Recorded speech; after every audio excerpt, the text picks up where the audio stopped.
आज की क्लास में हम बेसिकली क्लास 10th के इको के सेकंड चैप्टर को कवर अप करने वाले हैं, जिसका नाम है sectors of the Indian economy.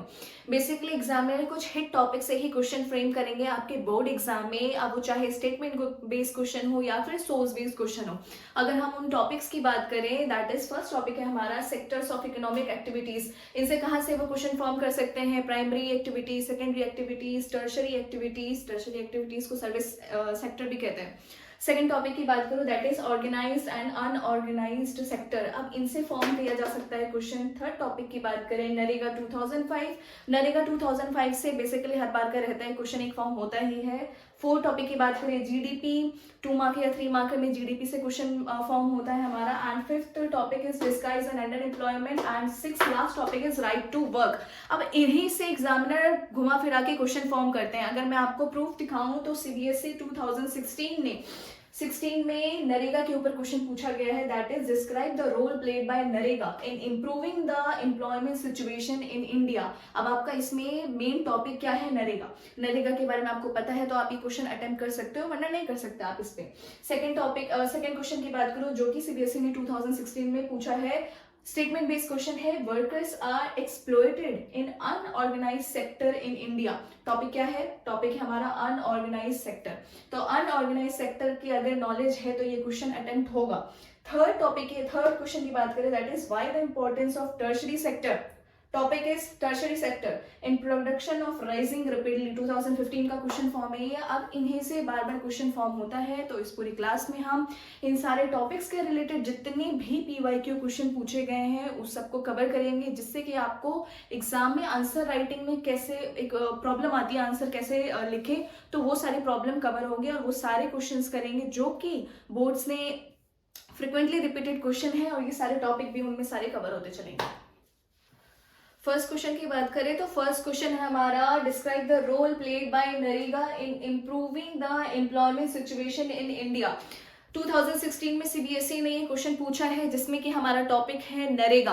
अब अगर हम टॉपिक की बात करें, नरेगा दैट इज, इसका फुल फॉर्म है हमारा national rural employment guarantee act. ये पूरा आंसर फ्रेम इसके फुल फॉर्म से ही हो सकता है। देखो कैसे, रूरल एम्प्लॉयमेंट बेसिकली ये विलेजर्स के उन लोगों को गारंटी देने की बात कर रहे हैं जिनको कोई स्किल्स नहीं आती, अनस्किल्ड होते हैं। इसमें बेरोजगारों को रोजगार देने की बात की गई है, क्योंकि इसमें गारंटेड है, तो ये कहीं ना कहीं गारंटी प्रोवाइड करेगी। ये प्रोवाइड करती है 100 डेज ऑफ एम्प्लॉयमेंट, 100 दिन का रोजगार प्रोवाइड किया जाता है उन सारे लोगों को जिनके पास किसी चीज की स्किल नहीं होती, उनको स्किल सिखाई जाती है उन 100 दिन में।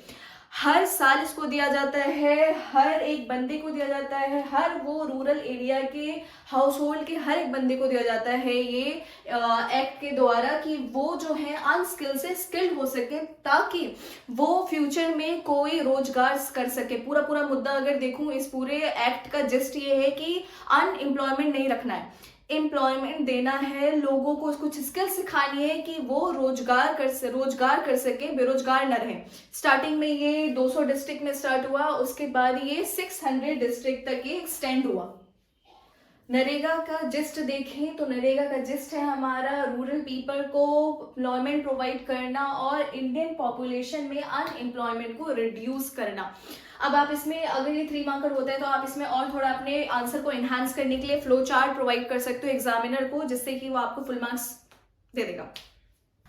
आंसर राइटिंग में और एनहांस करने के लिए फ्लो चार्ट बना सकते हैं। फ्लो चार्ट में जैसे कि नरेगा 2005 में सबसे पहला पॉइंट आप डाल सकते हैं, दैट इज 100 डेज की एम्प्लॉयमेंट दी जाती है, 100 दिन का रोजगार दिया जाता है, हर एक बंदे को हर साल दिया जाता है। रूरल हाउस होल्ड से जो लोग गरीब होते हैं उनको हर साल ये 100 डेज का एम्प्लॉयमेंट दिया जाता है। थर्ड पॉइंट की बात करें, इससे क्या करना चाह रही है गवर्नमेंट करना चाह रही है, अनएम्प्लॉयमेंट को रिड्यूस करना चाहती है, बेरोजगार को कम करना चाहती है, और ये आपका आता है राइट टू वर्क में। इन सारे पॉइंट्स को लिखोगे तो आपको फुल में से फुल मार्क्स अचीव होगा। सेकेंड क्वेश्चन की बात करूं तो सेकेंड क्वेश्चन है हमारा, workers are exploited in unorganised sector in India, support the statement with suitable example. 2016 में ये क्वेश्चन पूछा गया है। इसमें अगर टॉपिक की बात करें तो टॉपिक है हमारा अनऑर्गेनाइज्ड सेक्टर। इसमें बेसिकली अनऑर्गेनाइज्ड सेक्टर के बारे में आपसे पूछा जा रहा है। स्टेटमेंट बेस्ड क्वेश्चन में स्टूडेंट्स को मेजर प्रॉब्लम आती है आंसर की स्टार्टिंग कैसे करें। तो आपको अगर कुछ समझ में नहीं आ रहा है तो आप टॉपिक को डिफाइन कर दो, अनऑर्गेनाइज्ड सेक्टर को डिफाइन कर दो, क्योंकि ये वर्ड में ही आंसर है, दैट इज अनऑर्गेनाइज्ड। कुछ भी ऑर्गेनाइज नहीं है, ना वेजेस ऑर्गेनाइज्ड है, ना वर्किंग टाइम ऑर्गेनाइज्ड है, इवन अपॉइंटमेंट लेटर दी नहीं जाती तो आप लूज कर सकते हो job without any advancement notice. Job security नहीं है। इसमें आप एग्जांपल दे सकते हो कोरोना टाइम में कि जो लोग अनऑर्गेनाइज सेक्टर में वर्क कर रहे थे उन्होंने बहुत सारे प्रॉब्लम फेस किए। तो ये सारे अगर आप इस तरह से एग्जाम में राइटिंग करोगे आंसर को तो एग्जामिनर को कहीं ना कहीं लगेगा कि आप प्रैक्टिकल वे में सोच के आंसर को लिख रहे हो। अब क्योंकि इसमें लिखा है support the statement with the suitable example, अब सुटेबल एग्जाम्पल्स के थ्रू समझते हैं कि इसमें कौन कौन से एग्जाम्पल्स हम लिख सकते हैं। जैसा कि मैंने बताया कि स्टेटमेंट बेस्ड क्वेश्चन में आपको कुछ समझ में नहीं आ रहा तो आप टॉपिक को डिफाइन कर दो, क्योंकि अब इसमें लिखा हुआ है कि इस स्टेटमेंट को आप सुटेबल एग्जांपल के साथ डिफाइन करो। तो हम एग्जांपल्स लेंगे, दैट इज लो सैलरी। पहला जो हमारा एग्जांपल होगा लो सैलरी।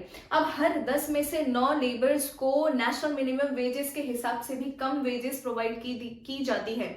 सेकेंड अगर पॉइंट की बात करें that is long working hours. सिर्फ सैलरी कम नहीं दी जाती है, काम भी बहुत करवाया जाता है। अगर प्रोडक्टिविटी देखें तो उस हिसाब से उनकी वेजेस बहुत कम होती है। सबसे ज्यादा अगर देखें तो लेबर जो साइट होती है, कंस्ट्रक्शन जो साइट होती है, वहां पे जो लेबर्स होते हैं उनकी वर्किंग आवर्स बहुत ज्यादा ही होती है, लेकिन उसके हिसाब से उनकी प्रोडक्टिविटी उनको दी नहीं जाती, वेजेस बहुत कम प्रोवाइड किया जाता है। वर्किंग आवर्स लॉन्ग होने के साथ साथ उनकी टेम्प्रोरी जॉब्स होती है। थर्ड पॉइंट आप लिख सकते हो टेम्प्रोरी जॉब्स। अगर हम ऑन एन एवरेज देखें, एक फार्म लेबर जो है एम्प्लॉयमेंट फाइंड करता है पूरे साल में सिर्फ 200 दिन। 200 दिन ही वो बेरोजगार नहीं रहता, उसके बाकी अलावा वो पूरे साल वो बेरोजगार रहता है। अगर हम चौथे पॉइंट की बात करें that is no facilities and benefits. Unorganised sector में कोई फैसिलिटीज कोई बेनिफिट्स नहीं दी जाती।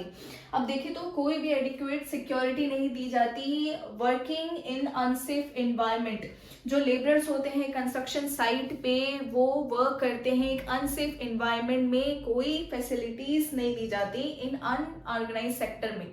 तो ये सारे पॉइंट्स हैं जिससे कि आप इस सारे स्टेटमेंट को सपोर्ट कर सकते हो एक एग्जांपल के थ्रू। नेक्स्ट क्वेश्चन की बात करें तो हमारा नेक्स्ट क्वेश्चन है, explain any 3 criteria used by human development report to classify various countries. 2018 में ये क्वेश्चन पूछा गया है। इसमें बेसिकली हमें बताना है ह्यूमन डेवलपमेंट रिपोर्ट के बारे में कि किस तरह से किसी भी कंट्री के डेवलपमेंट को मेजर करने के लिए कौन कौन से क्राइटेरिया यूज करती है। टॉपिक की बात करें तो इसमें हमारा टॉपिक है HDR, that is human development report, जिसको पब्लिश करती है UNDP, united nation development programme. इनका पूरा बेसिक जो रीजन होता है ये रिपोर्ट निकालने का, वो होता है किसी भी कंट्री के डेवलपमेंट को मेजर करने के लिए। अब किसी भी कंट्री के डेवलपमेंट को मेजर करने के लिए कुछ क्राइटेरिया के बेस पे वो डेवलपमेंट को मेजर करते हैं, तो उन्हीं क्राइटेरिया को इस क्वेश्चन के में डिफाइन करते हैं इसे। जैसे कि हमने देखा कि HDR ह्यूमन डेवलपमेंट रिपोर्ट को पब्लिश करती है UNDP। अब यूनाइटेड नेशन डेवलपमेंट प्रोग्राम जो है इसको पब्लिश करती है ह्यूमन डेवलपमेंट रिपोर्ट को। इसके क्राइटेरिया क्या होते हैं? सबसे पहला क्राइटेरिया होता है हमारा per capita income. Per capita income किसी भी अगर नेशन की पर कैपिटा इनकम हाई है तो ये वो डिपिक्ट कर रही है कि उनके पॉपुलेशन की न्यूट्रिशन लेवल बहुत हाई है। अगर न्यूट्रिशन लेवल हाई होगी तो वहां के लोग हेल्दी होंगे तो उनको हेल्थ केयर फैसिलिटीज वो अच्छे से अफोर्ड कर सकते हैं। अगर लोग हेल्दी होंगे तो वो ज्यादा से ज्यादा एजुकेटेड वहां के लोग होंगे, और एजुकेटेड होंगे तो वो बेटर एजुकेशन को अफोर्ड कर सकते हैं। सेकेंड क्राइटेरिया की बात करें that is education level of the people. वहां के लोगों का एजुकेशन लेवल बहुत अच्छा होता है। रीजन ये होता है कि वो बेटर जॉब को ले सकते हैं, और बेटर जॉब होगी तो अर्निंग तो हायर होगी। ये क्यों हो रहा है? बिकॉज ऑफ हायर एजुकेशन की वजह से। तो ये सारे हैं HDR के क्राइटेरिया में थर्ड अगर क्राइटेरिया की बात करें that is health status. Health status में देखेंगे तो इन्फेंट मोर्टेलिटी रेट जो है वो रिड्यूस होती है, IMF रिड्यूस होती है हेल्थ स्टेटस में, जिसका रिजल्ट ये होता है कि लाइफ एक्सपेक्टेंसी जो बर्थ की होती है वो इंक्रीज हो जाती है। अब इन्फेंट मोर्टेलिटी रेट क्या होती है, इन्फेंट मोर्टेलिटी रेट को समझें तो number of children die before 1 year in a proportion of 1000 live children born in a particular year। इसका मतलब ये है 1000 बच्चों में से वो सारे बच्चे जो 1 साल से पहले उनकी जिनकी मृत्यु हो जाती है एक पर्टिकुलर ईयर में, उसे कहते हैं इन्फेंट मोर्टेलिटी रेट। तो HDR जो है वो इसके क्राइटेरिया पे भी फोकस करती है कि इन्फेंट मोर्टेलिटी रेट कितनी है किसी भी कंट्री की, उससे भी पता चलता है कि किसी कंट्री की कितनी डेवलपमेंट है। जैसा कि हमने समझ लिया कि environmental degradation and sustainable development क्या होता है, अब इसमें नेक्स्ट ही इस क्वेश्चन में नेक्स्ट टॉपिक ये बताया कि किस तरह से एनवायरमेंटल डिग्रेडेशन को हम कंट्रोल कर सकते हैं। किसी भी चीज को कंट्रोल करने का मेजर प्रॉब्लम होता है कि वो चीजें ज्यादा यूज हो रही है, ओवर एक्सप्लॉयटेशन हो रहा है। अब ओवर एक्सप्लॉयटेशन के लिए उस चीज को यूज को हम रोक सकते हैं। यूज को कैसे रोक सकते हैं, ओवर एक्सप्लॉयटेशन रिसोर्सेज का जब होता है तब एनवायरमेंटल डिग्रेडेशन होती है। सॉल्यूशन है हमारा 3R सिस्टम।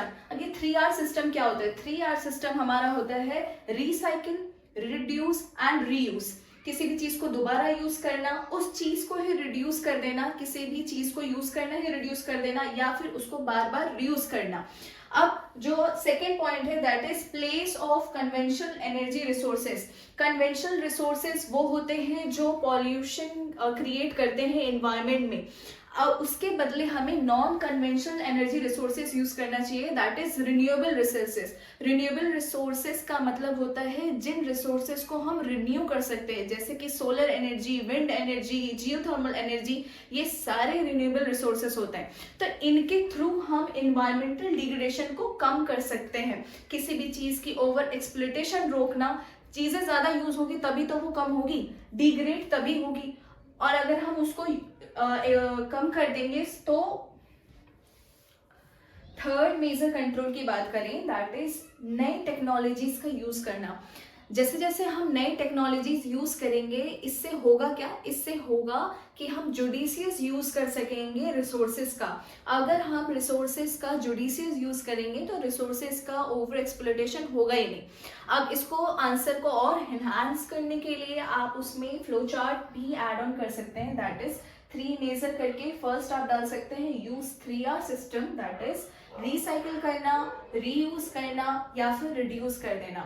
सेकेंड टॉपिक इधर यूज न्यू टेक्नोलॉजीज, नए नए टेक्नोलॉजीज को यूज करना, और थर्ड टॉपिक हमारा रिन्यूएबल रिसोर्सेज को यूज करना, रिन्यूएबल एनर्जी रिसोर्सेज को यूज करना, किनके बदले में, नॉन रिन्यूएबल रिसोर्सेज के जगह पे।